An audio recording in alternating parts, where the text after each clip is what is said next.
Hello everyone, welcome to my channel study point all in one classes, जिसमें हमने कल fourth question discuss किया था क्लास 8th का।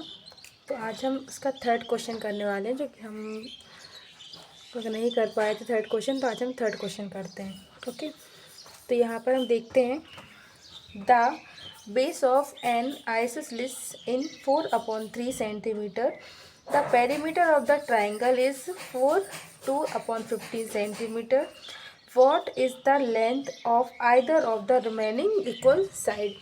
सबसे पहले आपको ये देखना है कि जो आइसोसेलेस ट्राइंगल होता है वो क्या होता है। तो हम ड्रॉ कर लेते हैं।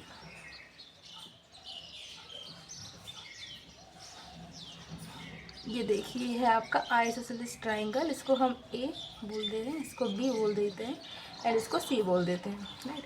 अच्छा देखिए, आइसोसेलेस ट्राइंगल जो होता है उसमें दो जो साइड होती है ना वो इक्वल होती हैं। तो इसको हम ए सपोज कर लेते हैं, इसको भी ए सपोज कर लेते हैं, और इसको जो बेस है इसको हम बी सपोज कर लेते हैं। तो ये आपका होता है आइसोसेलेस ट्राइंगल होता है। अब देखिए, ये हमें प्रॉपर्टी पड़ी इसकी कि इसकी दो जो साइड होती हैं वो सेम होती हैं, एंड जो अनदर होती है वो आपकी क्या होती है, डिफरेंट होती है। तो हमको क्या बताया है, यहाँ पर जो बेस दिया हुआ है आपको क्या दिया है, 4/3। ये जो दिया हुआ है आपको, ये आपको दिया है 4/3 सेंटीमीटर दिया हुआ है, और जो ये साइड है दोनों वो आपको नहीं दी गई है, तो हम इसको ए सपोज कर सकते हैं। तो इसके अकॉर्डिंग हम लिख लेते हैं solution given that the base of isosceles triangle equals to क्या है आपका 4/3 सेंटीमीटर। अब हमको क्या दिया हुआ है, पेरीमीटर हमको दे के रखा है। क्या दे के रखा है पेरीमीटर आपको, 4/2/15। सॉल्व कर सकते हैं आप इसको। 15 4 क्या होता है आपका 60। इस 2 को आप प्लस कर दीजिए अपॉन में 15 इक्वल्स टू 62/15 सेंटीमीटर। ठीक है, तो देखिए पेरीमीटर, ठीक है, पेरीमीटर है। पेरीमीटर कैसे निकाल सकते हैं, तीनों को हम ऐड कर देते हैं, है ना। तो a प्लस b, तो पेरीमीटर क्या निकला आपका यहाँ पर 62/15। दिख रहा है ना आपको, प्रॉब्लम तो नहीं है।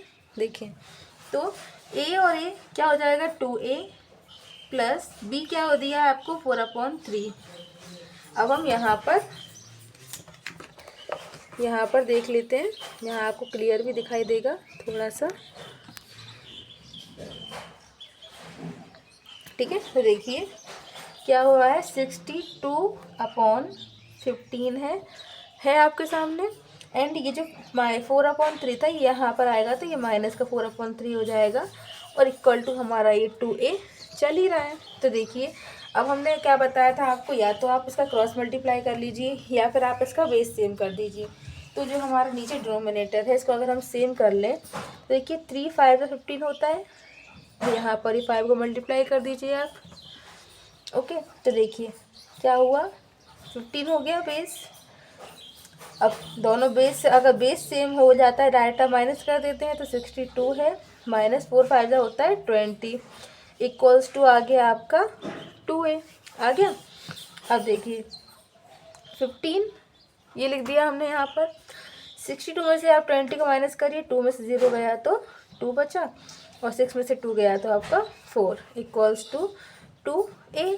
ठीक है, अब आप क्रॉस मल्टीप्लाई कर दीजिए। यहाँ पर कुछ नहीं है तो हम यहाँ पर 1 मान सकते हैं। यहाँ 1 को 42 से मल्टीप्लाई कर दीजिए, 42 × 1 इक्वल्स टू 15 × 2a। तो क्या आ गया 14 1 जा 14 इक्वल्स टू 15 2 जा होता है 30, और ये तो साथ में रहेगा ही आपका। अब a निकालनी है वैल्यू, तो इसको आप डिवाइड में पहुंचा दीजिए, तो ये आ गया डिवाइड में 30। अब इसको हमें कट करना है। कट करने का मतलब समझते हैं, डिवाइड करना है ना। तो देखिए 3 से काटिए आप पहले इसको, 3 1 जा 3 यहाँ पर हो गया, और बचेगा यहाँ 1, तो 12 हो गया। 3 4 जा होता है 12, और 3 1 जा 3। इसको एक बार और कर सकते हैं हम 2 के टेबल से। तो 2 7 जा होता है 14 और 2 5 जा होता है आपका 10। तो a इक्वल्स टू आ गया आपका 7/5। तो ये हो गई आपकी a की वैल्यू। ठीक है, हमसे क्या पूछी गई है, what is the length of either of the remaining equal side. Equal side की वैल्यू क्या आ गई आपकी, अगर a 7/5 है तो दूसरी भी क्या होगी 7/5। दोनों सेम ही होते हैं, इक्वल होते हैं। तो क्या हुआ आपका, ये हमारा ट्राइंगल था, ये क्या था a, ये था a एंड ये था b। जब ये 4/3 था और ये आपका क्या आ गया 7/5 और ये भी आ गया आपका 7/5। तो आपकी वैल्यूज़ क्या आ गई, 3 साइड्स इक्वल्स टू, तो isosceles triangle sides is 7/5 and 4/3। Okay, तो ये था आपका थर्ड क्वेश्चन। अब फिफ्थ क्वेश्चन जो है हम नेक्स्ट क्लास में डिस्कस करेंगे। अगर वीडियो पसंद आया हो तो लाइक करें, सब्सक्राइब करें, शेयर करें और कोई भी डाउट हो तो आप कमेंट कर सकते हैं। Thank you for watching.